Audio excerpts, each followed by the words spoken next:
Join us as we install a 20 kVA solar inverter system at Samaritan Clinic in Eket, Akwa Ibom. We began by surveying the location thoroughly before unloading our materials. We've designed the system to be reliable, powerful, and eco-friendly.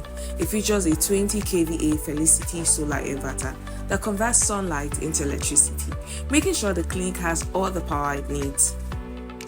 Each energy is stored in 4 batteries, each with 15 kilowatt hours, giving us a total of 60 kilowatt hours of backup power. These batteries store energy for use at night on cloudy days. 2 charge controllers manage the energy flow from the solar panels to the batteries, keeping them charged and in good condition.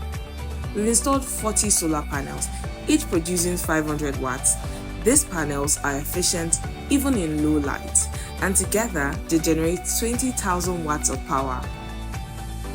This solar power setup helps the clinic save money and protect the environment. It's a reliable source of energy for today and even the future.